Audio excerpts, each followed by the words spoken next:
Welcome back to the Confessions Podcast, Season 2. This season, we embark on a profoundly important journey, one that brings to light the stories, struggles, and triumphs of Black women living with HIV. In a world where the numbers speak volumes, with thousands of new HIV infections among Black heterosexual and transgender women, it's crucial we listen, learn, and act. Black women's experiences in the HIV epidemic are not just statistics. They are tales of resilience, strength, and hope. This season is dedicated to uplifting their voices, shedding light on the disparities in healthcare, and exploring the courage it takes to live openly and authentically. Join us as we share the courageous stories of 6 women whose lives and experience offer insight, inspiration, and a call to action for all of us. Welcome to Confessions, Season 2. My name is Robbin Barkins. I'm 39 years old. I was born and raised in New Orleans, Louisiana. I was diagnosed with HIV at the age of 15. I grew up in a church. My mom has been going to that same church for over 50 years. All of us been baptized in that same church. We all sung in the choir. We were very close-knit to the church. We did everything with the church. My grandmother, she was the glue that really kept us together. And she always believed that if you did things like sung in the choir, be on the usher board, and have some type of commitment with the church, you'll always stay involved and you'll stay connected. And my family was very big on service and service in the community. My mother, when I was younger, we used to volunteer for the Crescent City Classic for the NOT. That was the New Orleans tracks of the Crescent City Classic. And we used to pass out the waters. I remember I used to pass the runners the waters on my head, and I used to like that. At the end of the races, they used to feed us jambalaya and just playing with the kids and stuff like that. Things were, good. And then, trauma and tragedy to me happened when I was 8. I was molested. And that's when a lot of trauma happened for me. The first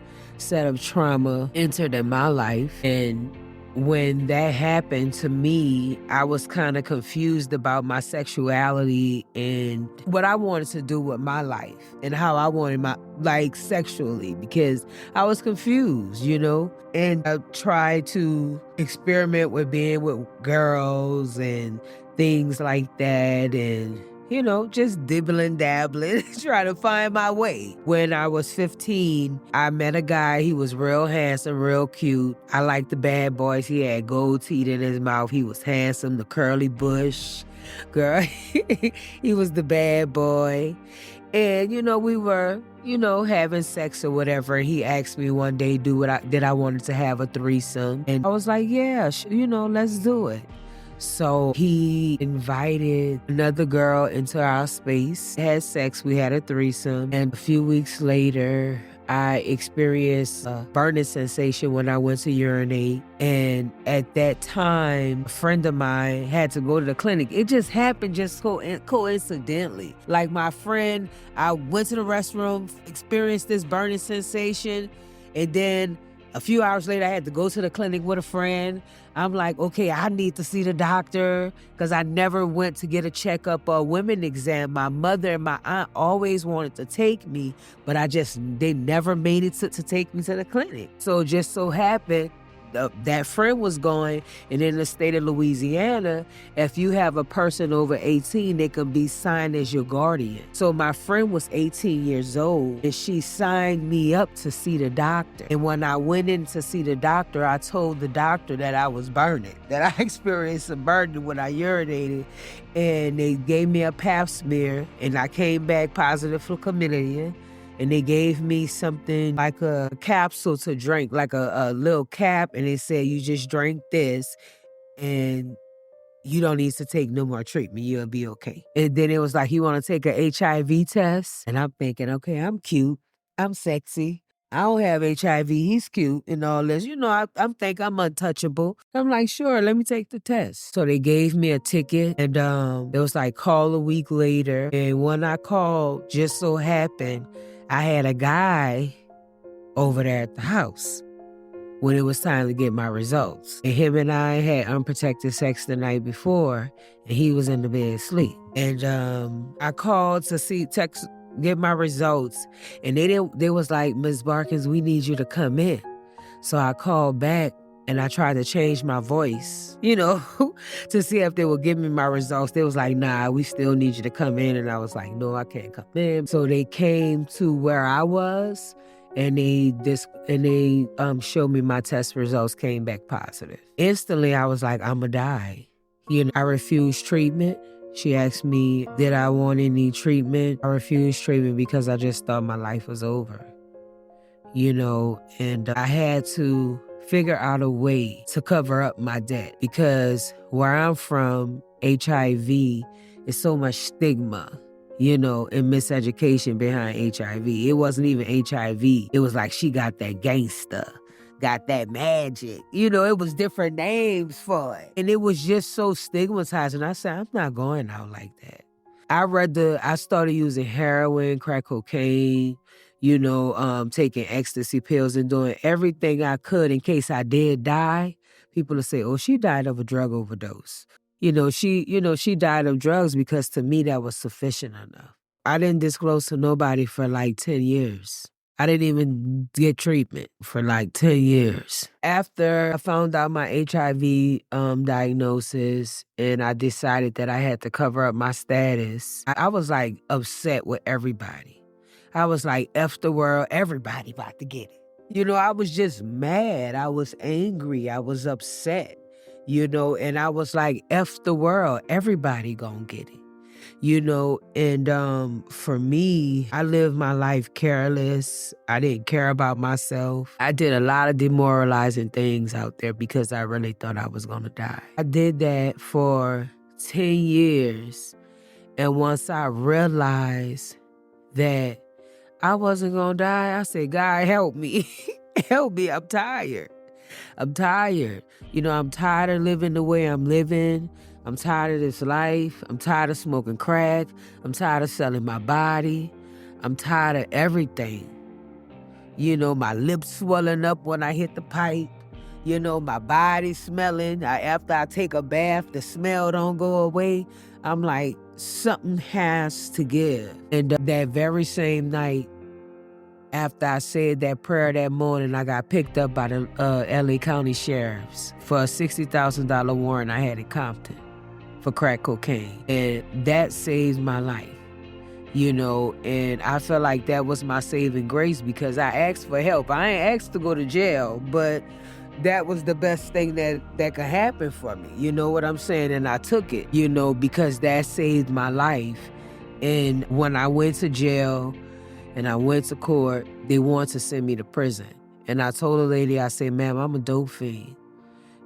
All I know is jail and coming home and smoking crack and getting loaded and selling my body. I said, if I do that, I'm going to die out here. All I'm going to do is you're going to lock me up and put me back on the streets and I'm going to smoke again and go back and I'm going to die. So she looked at my case and they rescheduled my case for a month later. And that's when I really, really went into prayer because I was angry with God for all the things that happened to me. I didn't pray. I hated God because how you could be blessed and how all these things can happen to you, but people molesting me, touching me, hurting me, giving me HIV and all this stuff, and you're happy. I hated God for that. And I had to pray. And I said, God, I'm tired. Like, I'm willing to do whatever you want me to do.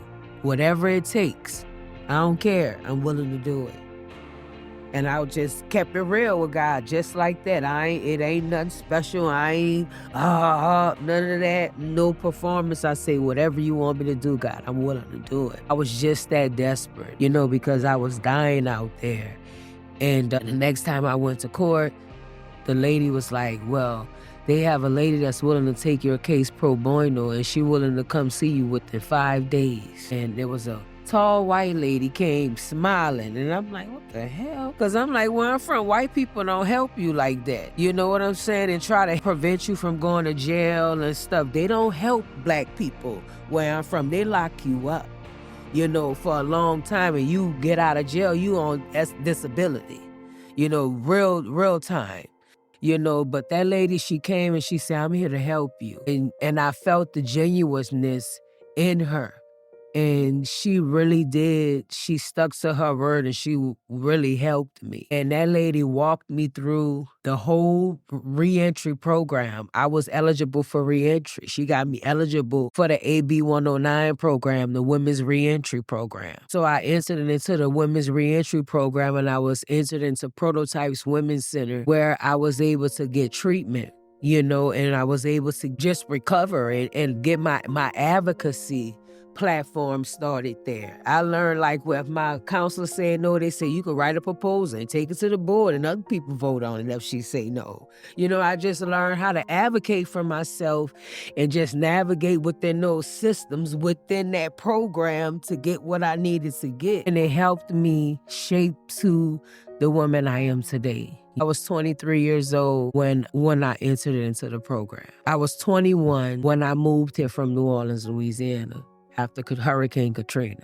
My grandmother passed away a few months after Katrina, and just everything just was not the same. It was just a lot of loss, a lot of trauma, a lot of displacement, not knowing what people were. In 2010, Facebook really connected us all together, because we were all displaced. We didn't know if we were living or not, if some of us was alive, because we didn't know. That's how long. Katrina hit in 2005, and like 2010, once I got into treatment and started going on passes and able to get access to a phone and the internet for the first time, I was able to find friends. And I was crying like, I thought you was dead. You had water up to your roof and this and, and it was just a lot of ball of emotions, but everybody was all right.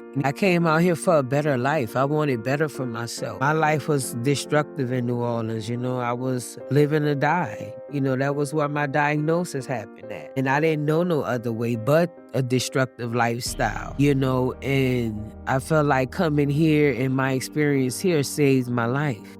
I started using my diagnosis for sympathy to get a hit. But when I got sober and really started doing the work in the 12 steps and really had to make those amends with other people, when it wouldn't harm myself or others, I really had to get honest with myself and another person about my status. And I had to call people and men who I had slept with years ago to say, hey, I had HIV and I knew it. Because when I went into treatment, I got really deep into the work, into that book.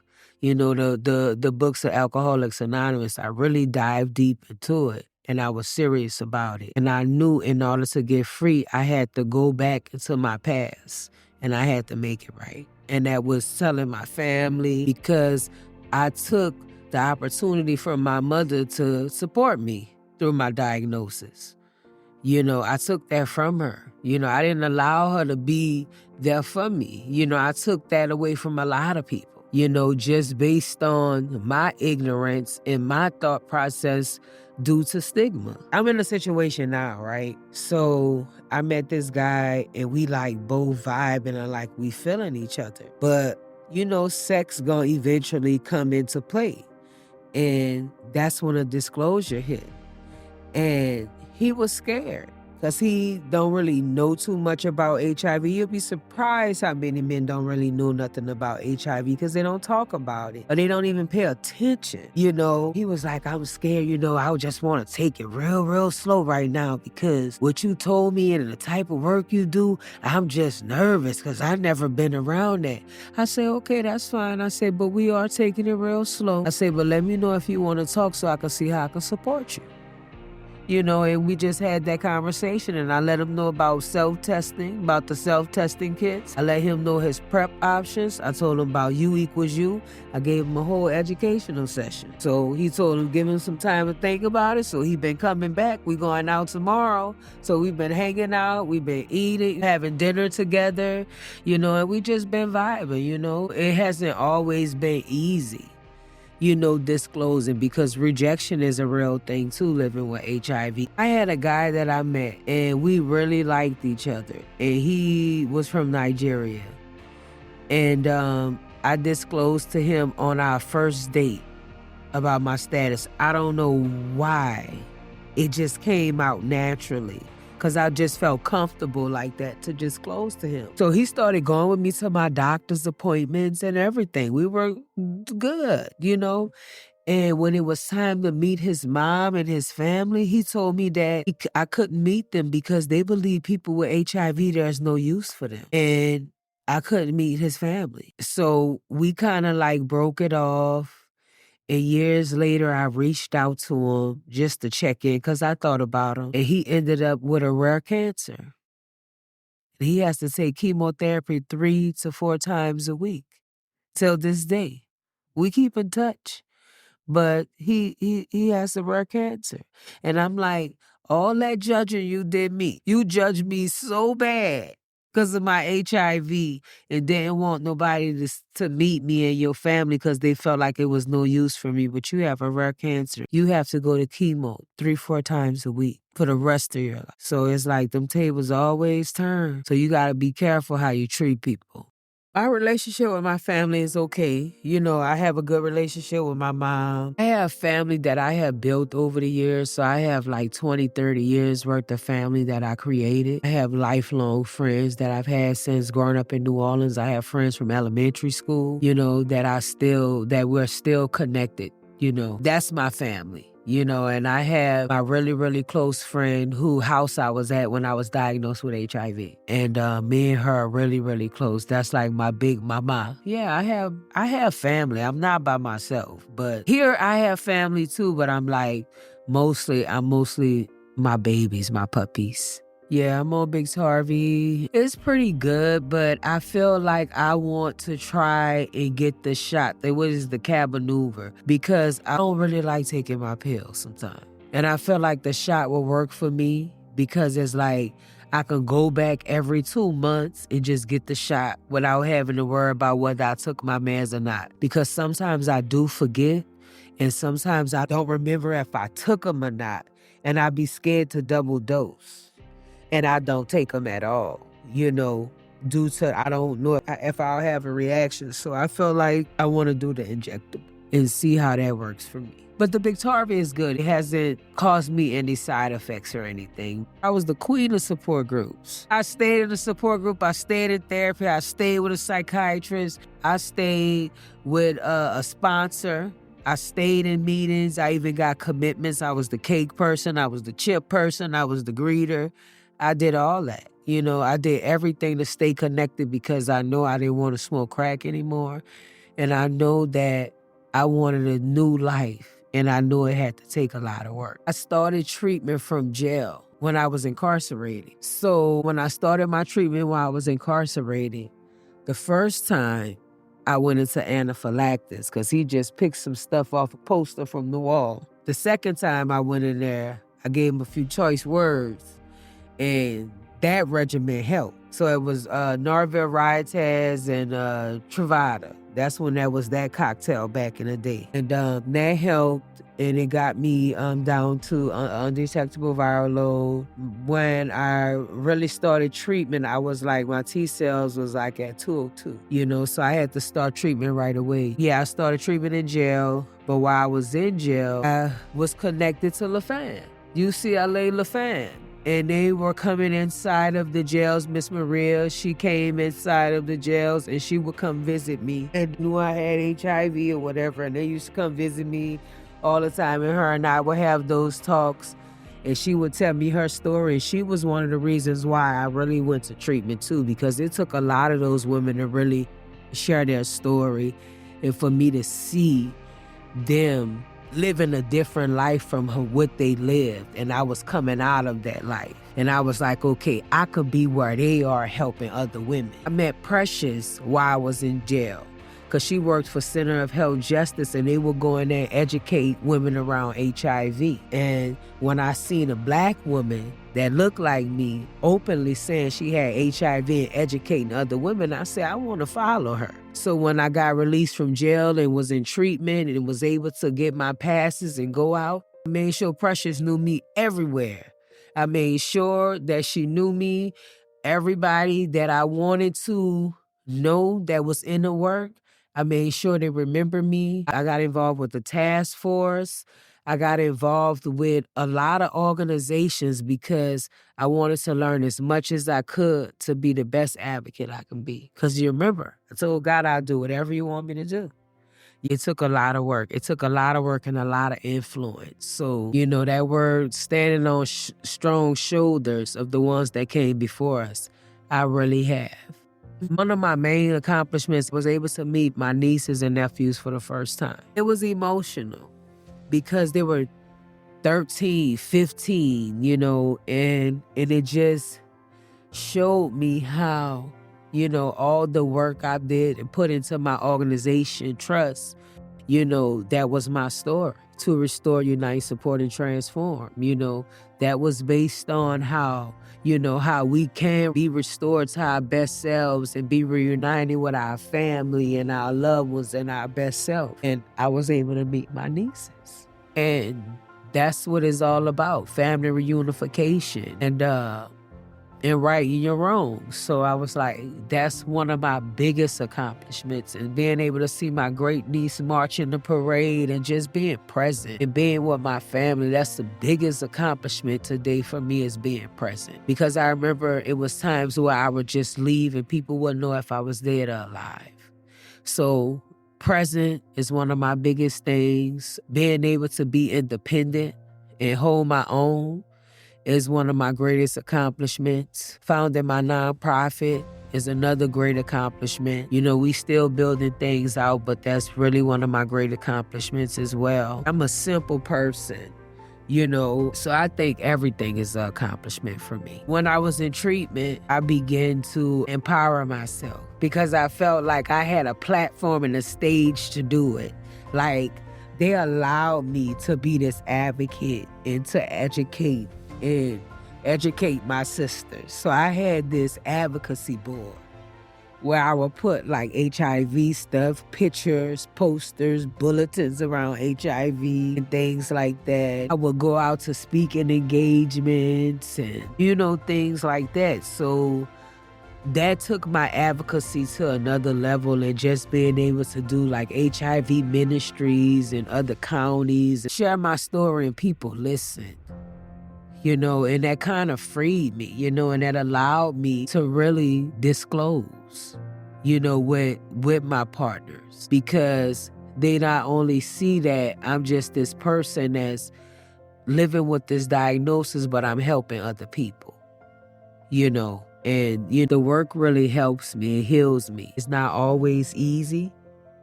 But if you feel like writing is another outlet or a good tool, you can write too. You can pray. If you have any type of spiritual tools that you use, you can meditate. But I would say it's always good to talk to another human to be able to express your feelings and your thoughts. Seek some help, seek support is always another way. And we can recover. We can recover and we can live a new life. You just have to be willing to want to live that different life and want better. I thought I knew everything, and that's not always true. And it's okay to humble yourself and take that information in, because it'll help you one day. It may not apply to you now, but those tools you can keep in your toolbox, and it may apply to you 20 years later. When I got my first apartment, I realized that I wanted to do something to help women. I wanted to do more. So I used my apartment as a little space to have support groups for women. I didn't have money. I was on GR and food stamps in my little Section 8 apartment. I would have meetings once my food stamps were hit. And I would invite all the women over and cook and feed them. And then we would have meetings and support groups. And then I said, well, I have to get a nonprofit. So I'm on a bus tapping my feet, and I was like, to restore, and I just the name just started coming to me, and I was like, that's Trust, and that's how Trust came about. It took me a while. It took a lot of obstacles and the financial hardships to get there, but we managed to get Trust started during the pandemic. But now I'm like, girl, I'm living. It's 24 years in June. I'm like, I'm living, I'm thriving, I'm doing me. Thank you for joining us on this journey through Season 2 of the Confessions podcast. The stories shared by the brave women on our platform are more than just confessions. They are a beacon of hope, a call for understanding, and a plea for change. Until next time, take care and continue to listen, learn, and advocate for women. Stay brave, beautiful, and strong.